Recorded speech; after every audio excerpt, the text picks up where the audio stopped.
आदमी काम से परेशान, ऊपर से पंखा बिगड़ गोल बनाते तना गर्मी ले सले बानो कि हवा न बयार बहुत अटे बुझाता नहीं मर जाई हवा बिना। बुढ़िया के देखल हुआ वो का माने बुढ़ाऊ मर गई ना, लेकिन दिन भर बैठ के रोवत अड़ी, लेकिन सिंगार उनका छूटा तो नहीं खे दिन भर। अरे वो बुढ़िया जवान बनतिया, मोटाक भैंसा नियन भइल बिया, तनको ओकर दिमाग नहीं खे बुझाता कि उ तो चाहत रही कि बुढ़ा मर जाओ।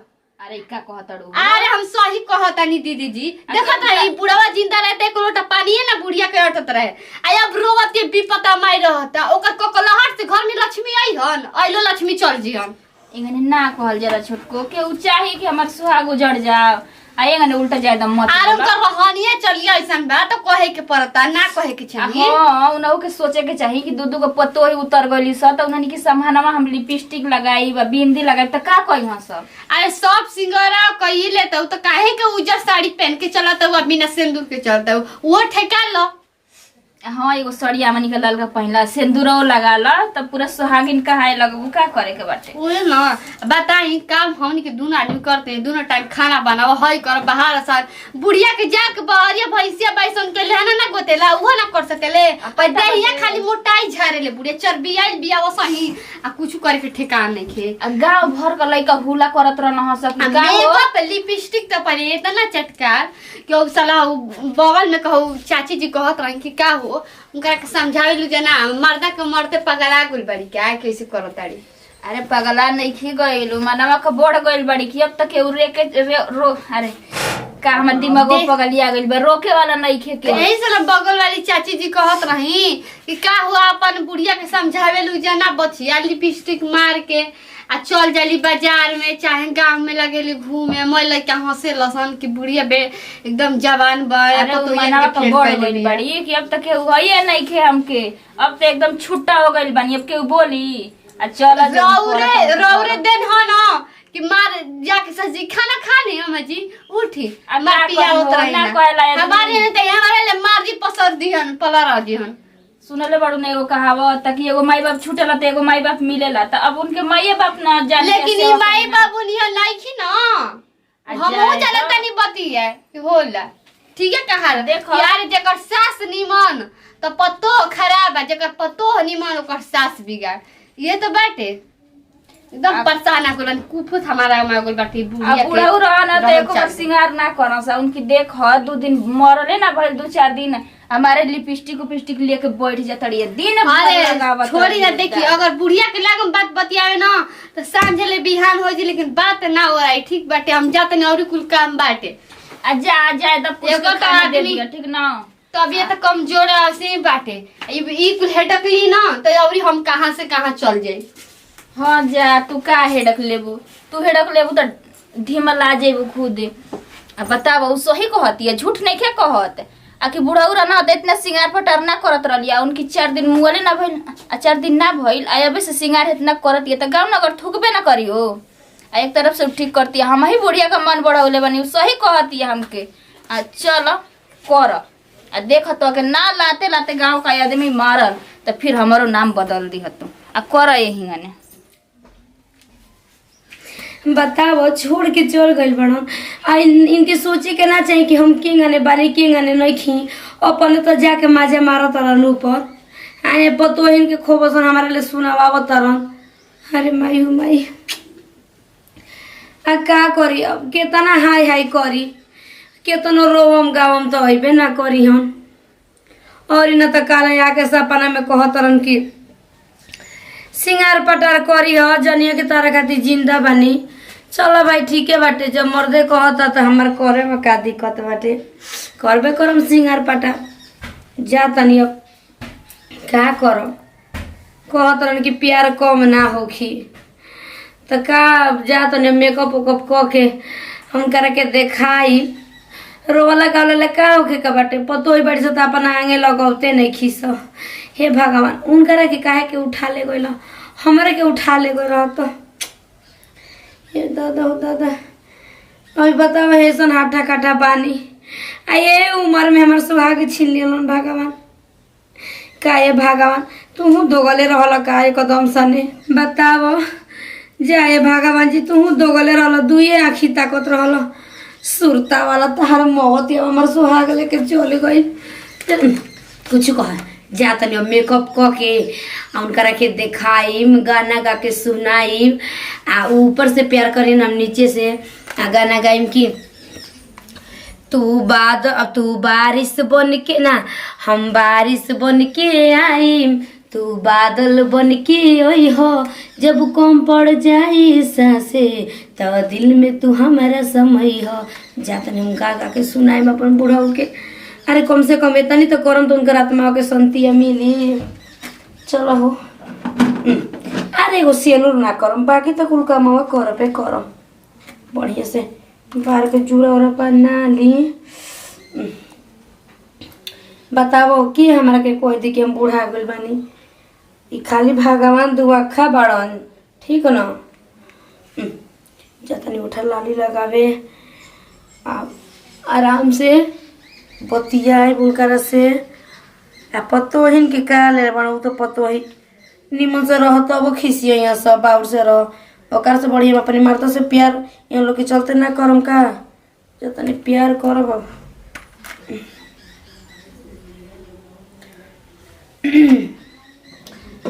एगो सेनो ना करम, कुल सिंगर तो करबे करम।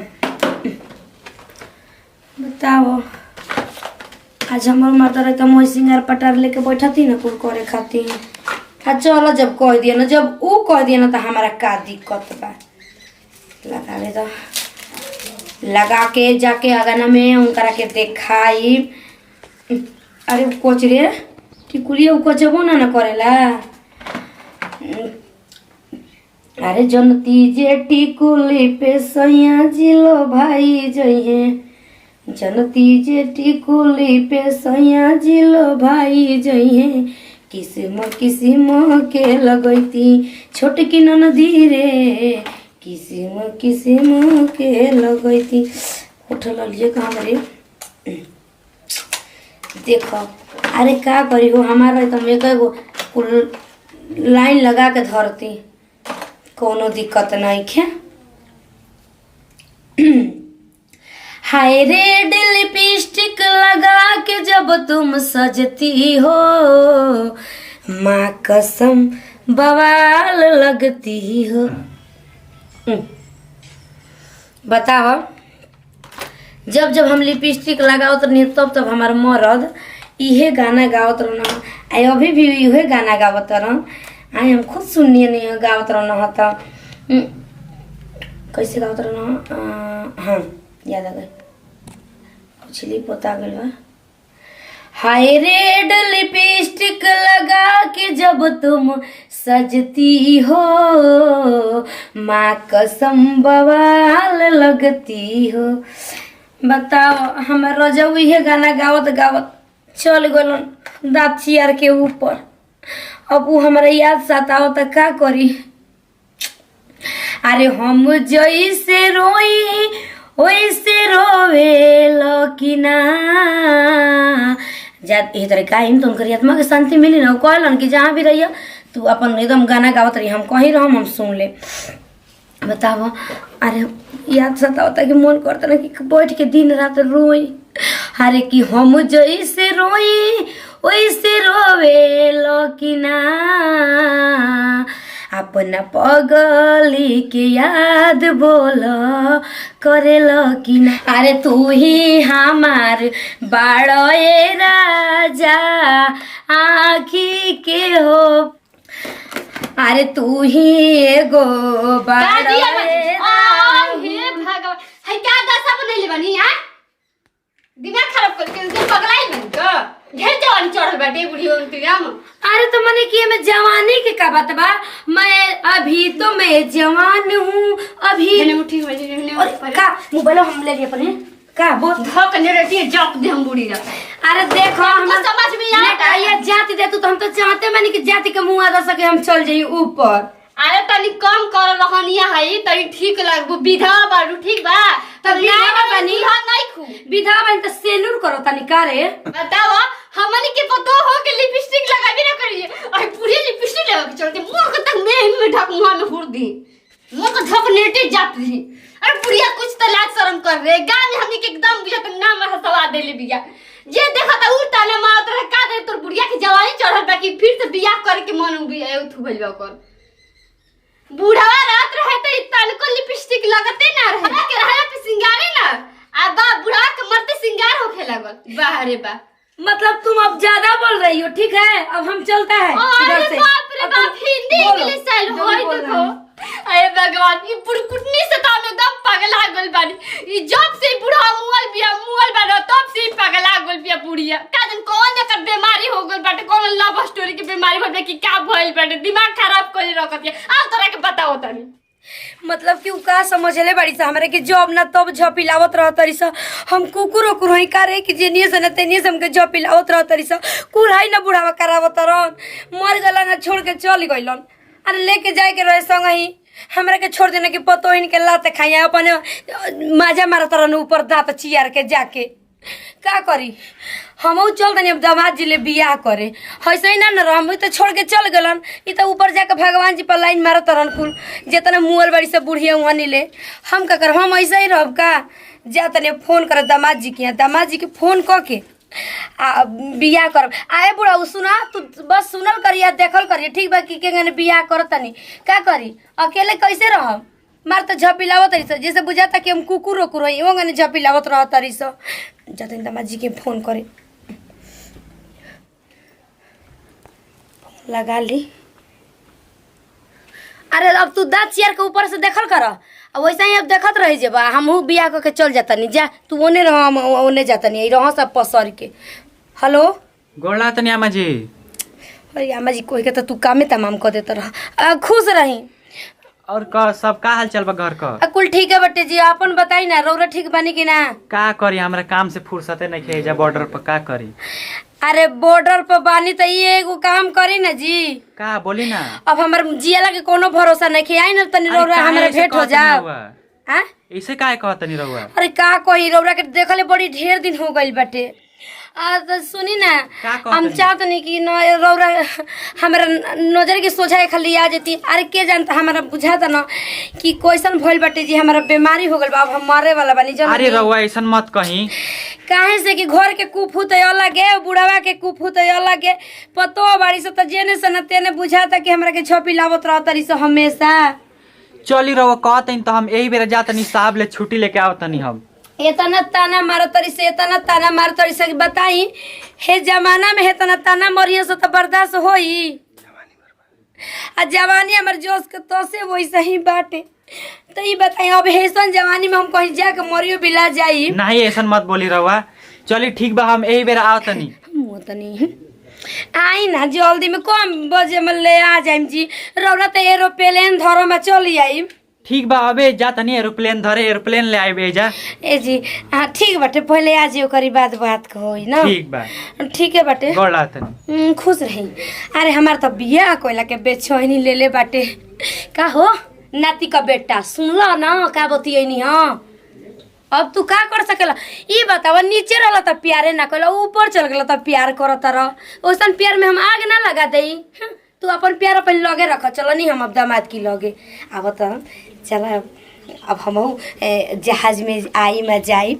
ई तो कब हम साधे पूरा ना कइला से बुढ़ावा। चल ई जौन पूरा ना कइला सब दामाद जी पूरा करियन। वो तो पहले डायरेक्ट हम कैसे कहब उनका ले। अच्छा कोनो बात नहीं खे, धीरे धीरे अपन बात में पोट ले। ओकरी बाद खूब जी भर के प्यार कर। प्यार कर लिया के बाद जहाज का वो अपनी काने में बैठा के हमके लेके घूमैया। चल आवत तरन खूब अगर तनी कर सब भोसड़ी देख के जरा सा हमारा कुछ होखे वाला नहीं खे। चलो नहीं हम का बात बा सास हमारे इतना तेजी में बोलैली है। चला आइल बनी ससुरारी अपना देख। कहत तारी हमार सास की बड़ा ओकर हमार सरहज दोनों दुख देत रही। सार लोग हइये नहीं खन जाए। चलो देखी का बात बा। इतना लागत अब बाबूजी जवानी में मर गए। अब आमा जी तो जवाने बाड़ी, यही कारण उन्हों का मन ना लागत होई। काजनी यही खातिर बोलैले होखियन हमके। हमरो मन बिगड़िए गइल बा। बॉर्डर पर रहले जा तनी दूगो सरहज बाड़ी लोग उन्हों को पहले कबार में बढ़िया से। सास तो बटलही बाड़ी उ तो। चलो सरहज के ऐसा चास कर तनी कि जुड़वा लड़का हो जाए। 9 महीना के छुट्टी कर ले तनी। अब बताओ कोबी से सोच धज के बैठल बनी आ कोबी ले ताकत तनी। बाप रे ताकत ताकत हमार बुझाता टे कि यहाँ के भड़क जाई। आए आई अभी तक ले अइलन ना। अरे दादा फिर फोन करे के पड़ी एकदम तो हमार बेचैनी ले ले बाटे। ई भौजी लोग घर में सुतल बाड़ी जा, सुतल आ जा तो तो भातार ले बाड़ू तो भातार ले सुतल बाड़ू जा। हेलो हेलो, हाँ आ गई नहीं अम्मा जी। अरे का जी रोरा के तो ताकत बुझाता टे कि हमार मौत हो जाई। अरे का करी, फ्लाइट से आई फ्लाइट लेट हो गई तनी। औ जहाजिया वाला ड्राइवर न ते का बेटा काहे इतना लेट कइला स? अब का जिन तनी लेट हो गई, फ्यूल ना रहला में तब यही से लेट हो गई। चलो अब आइल ही वाला। तो जहाजी में फूलो लागेला का पाहूं? हाँ लागेला ना। हां चल फ्यूल मतलब तेल होखेला। अच्छा वक्त हम उतना पढ़ल लिखल ना है ना। चल कोनो बात नहीं करो रहे आई ठीक बा। चल ठीक बा, आओ तनी। हां आई। अब बताओ पता ना का बोलता हमरा समझ में आवत है। अच्छा कोनो बात नहीं के प्यार हो जी तो धीरे धीरे कुछ समझ में आ जाए। गोड़ लागत नहीं अम्मा जी। अरे आ गई नी। अरे बाप रे हम तो सोचलौ ना रही कितना जल्दी आ जी। अब लगले आइए ले रहनी है। और ठीक से बनी ना? हाँ सब ठीक बा। रहो बताई जी रो हमरा के कितना माने नी। बताई आ में कोनो दिक्कत ना भइला। बताई जी और हमरा खातिर की आ गनी एकदम फट से ना। अबे कोनी अबे आ गनी अबे एओ जा गनी। अम्मा जी न है आप हमार। हां राउर बेटा लेखा बाइन त बात ना मानो। तू बतार बन देखा ना तू चिंता मत करा। ई का बात नहीं अम्मा जी? अरे कुछ ना जी वो हम सोचत नहीं कि पानी पिए के ना पूछनी बैठे हम पानी। अच्छा बहुत खुश हो गइल बानी आप ना। अरे हमार दामाद नौकरी पर से अइलन हम खुशी ना रही। आ देखी नौकरी पर से सीधा रहुए कि आइल बानी, अभी घरहू नहीं गनी हम। एगो बात कही जी। बोली ना। माने खिसियम ना ना। काहे के खिसियम? एगो बात कही। बोली ना। खिसियम ना ना। अरे काहे खिसियम बोली ना। ना खिसिया जी कही ना बोली। खिसिया जी। अरे ना खिसियम। हाँ सुन देख बोली। जानता नहीं और बातचीत चलत रहे ना बियाह शादी के। हाँ। वो तो तबे हम सोचत रहनी कि काश के लड़की रहती मने कुआर तरह से बियाह कर लेती जाननी। हमरा से बियाह करम रहुआ? अरे हां जी बहुत ही सुनी हाला करतानी और विपत्ति घरे में बाड़ी स। अच्छा, बोली, वो तो हमरा के खुद देख के जरूरत रहता है रो रहा और होनी के जाना बाबा त नहीं बोली कहते ना। हाँ। आकी हम बताइए यही सुन जवानी में छोड़ के हमरा के चल गए ना।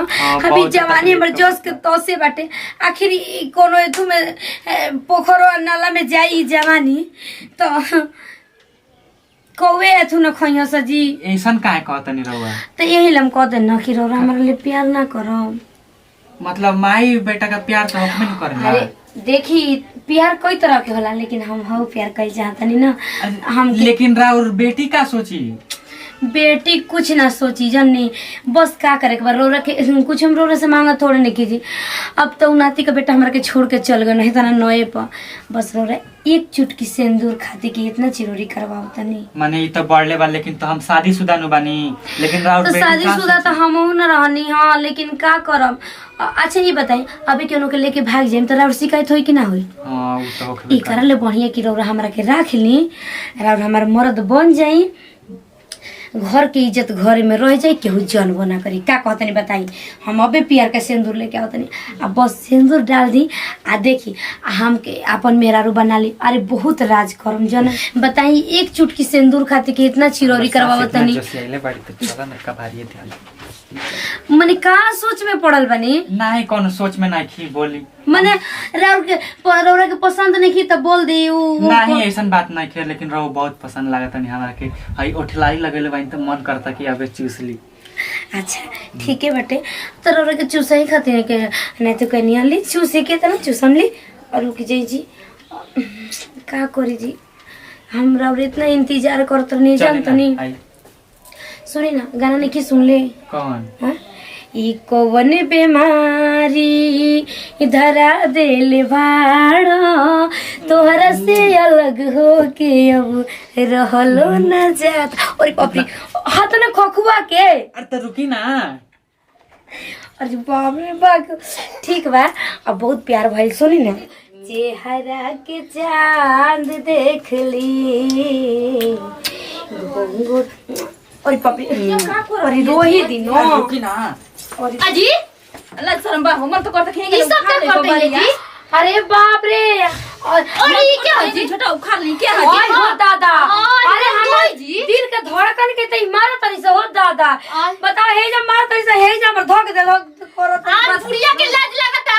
अरे बेटा सब दम के मुआ दे जाइन। अरे हेंगे ने बैठी ना रोवा लाज लगता जी अपन बेटी के छित रहो लाज लेके रखा बेटी के सुहाग पर रवा रूपवा सलोना ये राजा जी मन करे निहार। बहुत बढ़िया करेंगे रहुआ। हमनी के प्यार करे नहीं जा। हाँ बाप रे बाप, यानी के लाज लागत है कि हइसे मारा तरीसा ऐसे तैसे समझी हो। अभी सिंदूर पियर कर लाएंगे और तुरंते ब्याह करेंगे, तुरंते यहाँ से निकलेंगे। चलिए जी। देखो तो यो जैसे धगे कोई दिक्कत नहीं है, चलिए छोड़िए हमको, ठीक है। तुरंते सिंदूर डालिए, तुरंते हमको लेके चलिए। अब जा रहे हैं, टाटा कर दीजिए। आइए दादा जा एकदम हमनी के व्यापारी करा देलु लाज शर्म भर के पीपुल करिए भगवान एकदम अरे भाई चले बिया मनी को हम नतिया के लाज लगता मर जाल चाहत रहे रे छाजी छाजी जी को पैदा भइल बिया। अरे हम नतिया के लाज लगता अरे ओके मातारी समझ न लगी तवा ई बुढ़िया कब बोलैले हिया कब अपन रसलीला चला कब से ही चालू कइले भी हमी के पतो नहीं के आ हाउ नौकरी चाकरी छोड़ के बुढ़िया खातिर रे भगवान कहां से कहां को बुढ़िया का राज तो आके पता ना चली जब बैठ के काऊ काऊ कइले बाड़ू छोड़ द जाए द अरे समझी जी के वो पूछी तो का जवाब दे जे उनका बेटियो फोन करियन त का दिया दिया के अपनी दम देख लेके भाग गइली और का कह अरे दादा करम जर जाए दादा जा जाबू ना तारे के नरको में जगह ना दिहन भगवान जोन कहलू ना ठीके कहलू आगे जाके इतना तू भोगबू ना कि तोर फिर से दुआरिया लगे आइबू लेकिन ई दुआर तारा खातिर हमेशा खातिर बंद हो सब को दे ले ना आके ओकर हाथ को छुअल पानी के उ ना पी। अरे जा हो तो के नरको में जगह ना मिली, स्वर्ग तो बहुत दूर बा। चलो एबर तो के समझाओ।